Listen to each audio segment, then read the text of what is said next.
Bonjour, bienvenue pour ce cours 5 sur la transformation de l'histoire de l'agriculture et ses transformations et les défis qu'elle est en train de rencontrer aujourd'hui. Donc là, nous abordons le défi des agricultures actuelles. Ce défi est construit, évidemment, l'analyse du défi est construite à partir de l'analyse des révolutions agricoles précédentes telles que je vous les ai présentées au cours précédent. Les défis des agricultures actuelles, c'est produire davantage, produire à moindre coût, protéger l'environnement, maintenir la biodiversité. Et je vais essayer de vous expliquer pourquoi. Sur le graphe que vous voyez s'afficher, le défi des 20 à 40 ans à venir, répondre à la demande alimentaire mondiale, vous est présenté sur une courbe où vous voyez à la fois la croissance de la population mondiale, la croissance des besoins alimentaires et la croissance de la citadinisation. Et ce que vous constatez, c'est que si en 1960, on avait besoin de 0,45 hectares pour nourrir une personne, en l'an 2050, si nous sommes 9 milliards, il faudra 0,15 hectares. Ce qui veut dire que le nombre de personnes nourries par hectare devra être le triple de celui des années 60. On va avoir à long terme, un doublement de la consommation. Et quand je dis un doublement de la consommation, en fait, on ramène tout, non pas à des masses de blé ou à des masses de maïs et tout, on ramène tout en consommation en calories pour pouvoir faire des comparaisons. Et donc, on va avoir une croissance de la population, croissance de la consommation par habitant, sachant que les surfaces cultivables vont rester approximativement constantes et que l'amélioration du rendement pour répondre aux besoins va être nécessaire.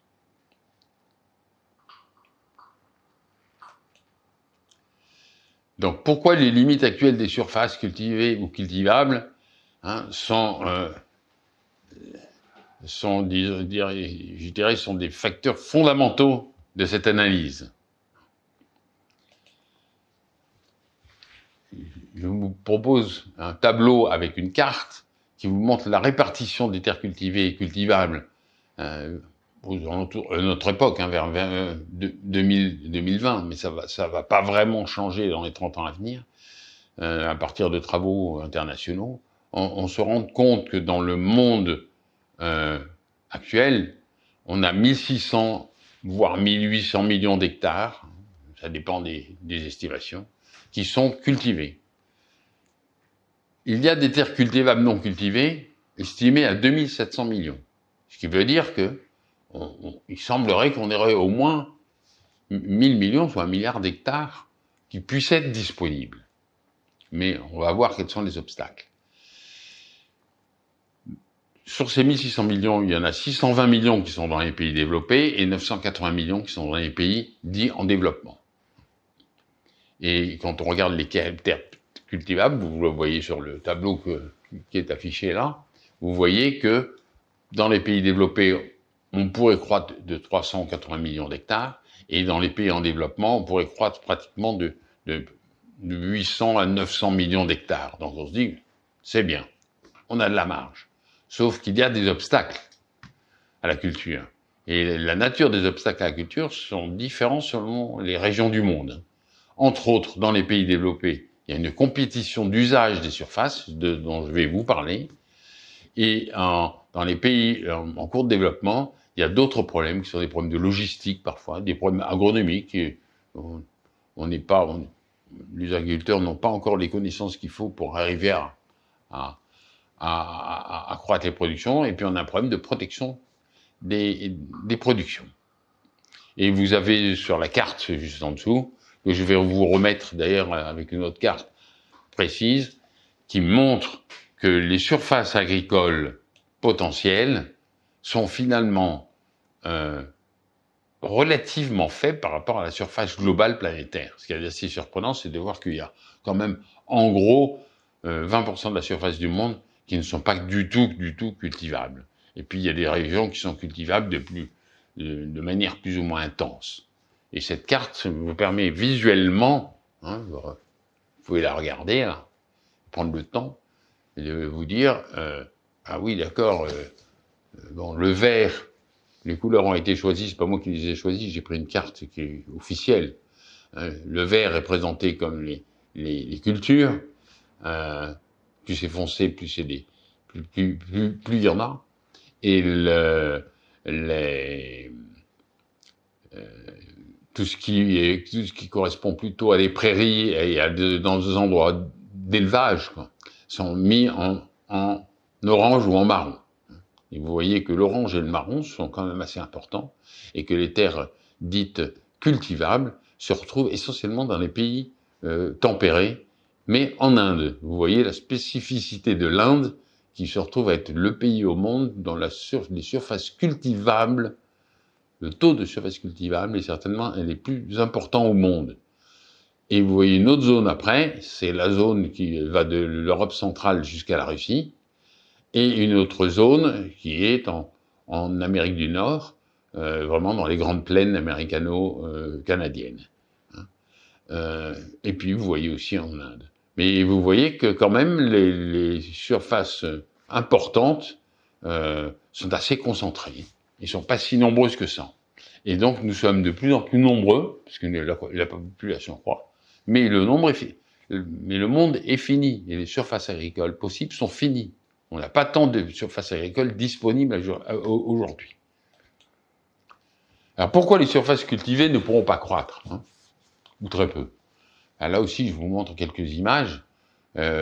Les populations des pays riches ou de tous les pays à population croissante, on va avoir une extension des surfaces d'habitat, surtout les villes et les routes. Pensez que quand une population s'accroît aujourd'hui dans le monde moderne, elle s'accroît en s'installant dans les villes, donc il faut faire croître les villes. Et historiquement, ça c'est une longue histoire, que j'espère que vous avez compris quand je vous en ai parlé à l'origine de l'histoire de l'agriculture, à l'origine de l'histoire de l'agriculture. Où est-ce que les humains s'installent? Bien sûr, les humains agricoles, ils s'installent dans les endroits où il y a des terres agricoles.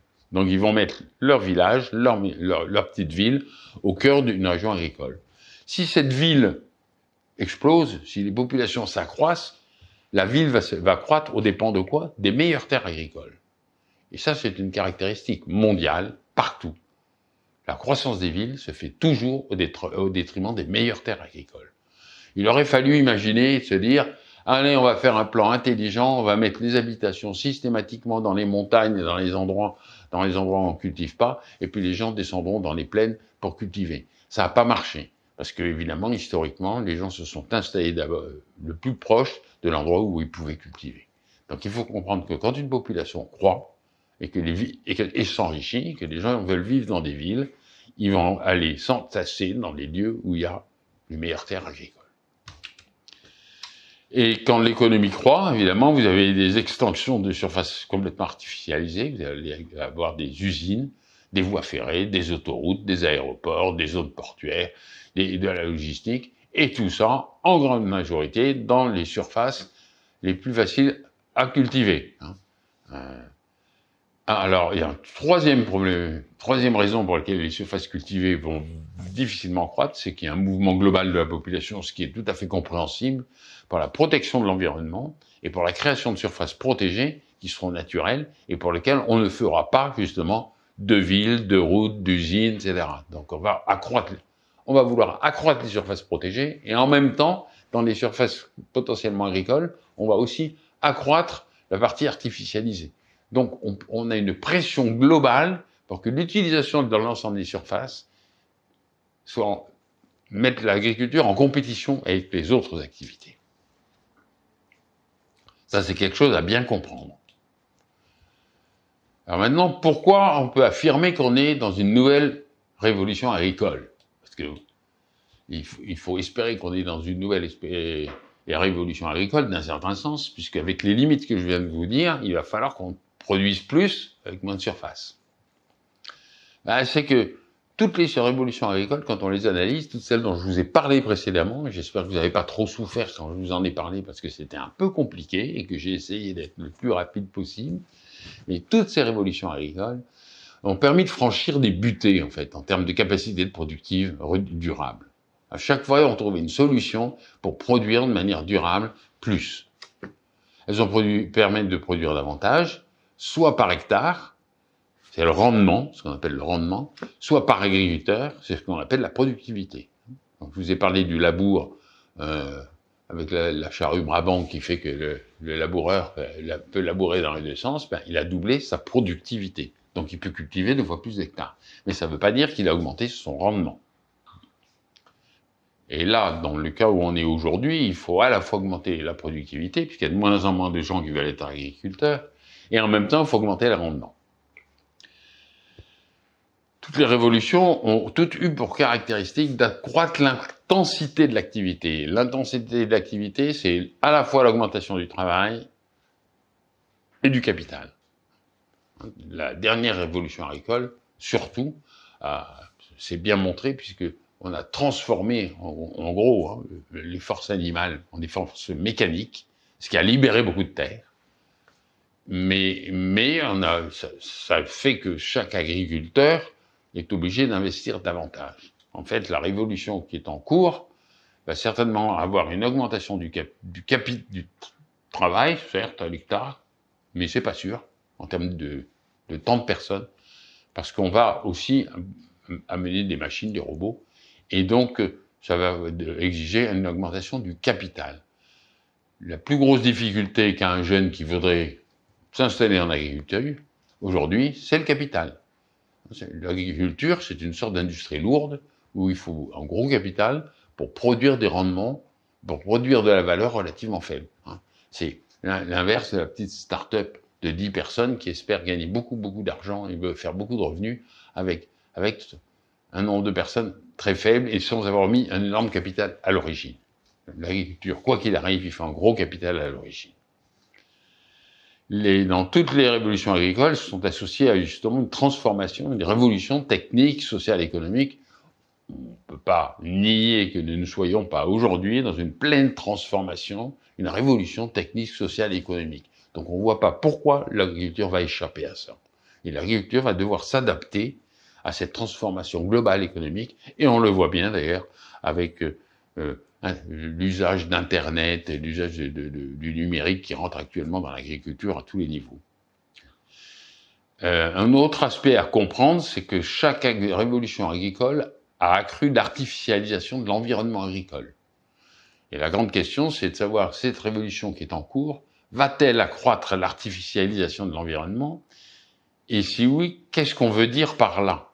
Parce qu'aujourd'hui, il y a une forte résistance à la croissance de l'artificialisation de l'environnement, mais ce n'est pas si simple.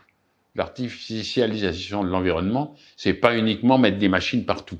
C'est aussi retravailler le sol. C'est aussi intensifier la relation que nous avons avec le sol, les plantes et les animaux. Ça, c'est une artificialisation. Plus l'homme est présent en agriculture, plus il modifie les choses, plus il sera dans l'artificialisation. Les révolutions agricoles sont toujours synchrones d'une croissance démographique. Or, nous sommes actuellement en pleine croissance démographique, même si on sent aujourd'hui qu'on est en fin d'une croissance démographique. C'est-à-dire que la croissance est en train de décroître partout, et que le maximum atteint, on vient de voir l'ONU qui vient de changer ses chiffres, et il est possible qu'on n'atteigne pas 10 milliards d'habitants en 2050. Aucune révolution agricole, et ça c'est important, n'a été immédiatement universelle. Je vous l'ai dit lors de la présentation précédente, elles s'empilent toutes les unes par rapport aux autres, mais on trouve toujours aujourd'hui, même encore maintenant, des chasseurs-cueilleurs, même s'ils sont depuis de moins en moins nombreux. Et des systèmes agricoles liés à la première révolution, la deuxième, la troisième et la quatrième sont présentes. Ça signifie que les 5 stades précédents sont toujours encore présents de manière plus ou moins importante. Ça va dépendre des régions et ça va dépendre des cultures, etc. Donc on est exactement dans une situation qui correspond à une nouvelle révolution agricole.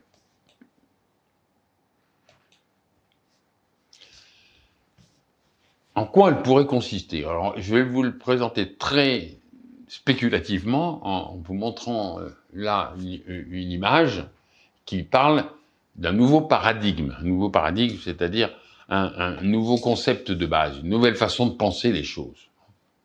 Et ce nouveau paradigme, ce serait produire durablement. Et quand je dis produire durablement, ce serait même produire beaucoup, mais durablement. Alors, produire, c'est ce qui a été fait dans la révolution agricole précédente, c'est-à-dire de 1946 en l'an 2000 à peu près, c'était agriculture intensive, agriculture raisonnée, toujours produire au maximum. Il y a eu une volonté dans tous les pays développés, et je dirais de manière générale, partout, de produire. Et ça s'est entraîné. Ça a eu pour conséquence que, il y a 65 ans, il ne faut pas oublier que nous étions en gros 3,6 milliards. Nous sommes aujourd'hui 8,2 milliards. Et nous serons à environ 10 milliards vers 2050. Ou 9 milliards et demi. Mais il faut se rendre compte que 1 milliard d'habitants de plus, ça correspond à la population totale de l'humanité avant la Révolution française. Ça faisait tout juste 1 milliard, voire peut-être un peu moins. Il y avait déjà beaucoup d'humains à l'époque. Donc on est à une époque de population humaine énorme qu'on n'a jamais connue. Et donc, il faut quand même produire. Donc c'est ce qui s'est passé de 46 à 2000, lors du doublement de la population mondiale, ça a été l'agriculture intensive, produire au maximum. Mais parallèlement, se mettait en place une agriculture différente. Je vous donne les deux grands pôles que sont l'agriculture biologique et l'agriculture de conservation des sols. Mais en fait, il y a beaucoup d'autres agricultures. Il y a la permaculture, il y a la biodynamie. Enfin, on peut faire toute une liste des agricultures qui existent aujourd'hui. Il y en a beaucoup. Beaucoup de systèmes agricoles. J'ai pris les deux pôles qui me paraissent les deux pôles les plus importants, l'agriculture biologique et l'agriculture de conservation.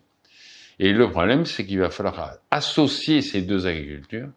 D'un côté, l'intensif, de l'autre côté, l'agriculture qu'on pourrait dire l'agriculture fondée sur le vivant, pour arriver à produire davantage, protéger l'environnement et améliorer la santé et la nutrition. Donc ça, c'est le grand projet agricole de 2010 à 2050. C'est l'agriculture à haute performance globale. C'est très théorique, très paradigmatique, comme on dit, c'est-à-dire on réfléchit dans un cadre général. Comment on va le faire?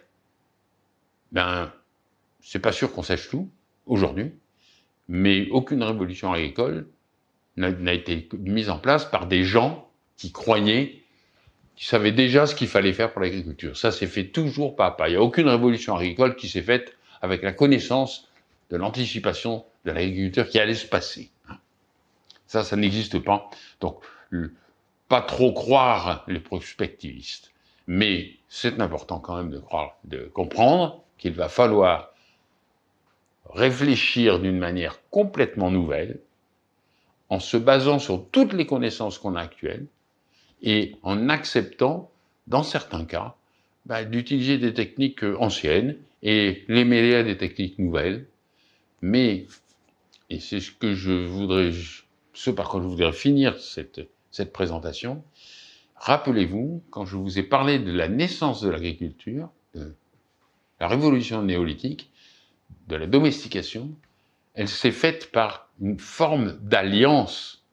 C'est une technique très particulière. C'est les humains qui utilisent leurs outils techniques pour avoir une alliance avec des plantes, avec des animaux, et cette alliance conduisant sur 10 000 ans à une transformation en fait de ces plantes et de ces animaux. Mais nul doute que les humains, eux, se sont transformés eux aussi en contact avec les animaux et avec les plantes et avec l'agriculture qu'ils construisaient.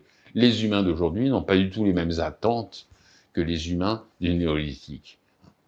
Et donc il faut bien se dire que peut-être que cette nouvelle révolution agricole en cours, c'est une révolution agricole où, par-dessus les millénaires, on est en train de vouloir reprendre un contact d'alliance avec la nature, et peut-être, d'accroître la domestication, d'accroître l'intensité de la domestication pour pouvoir garder encore quelques espaces sauvages. Je vous remercie et au prochain épisode.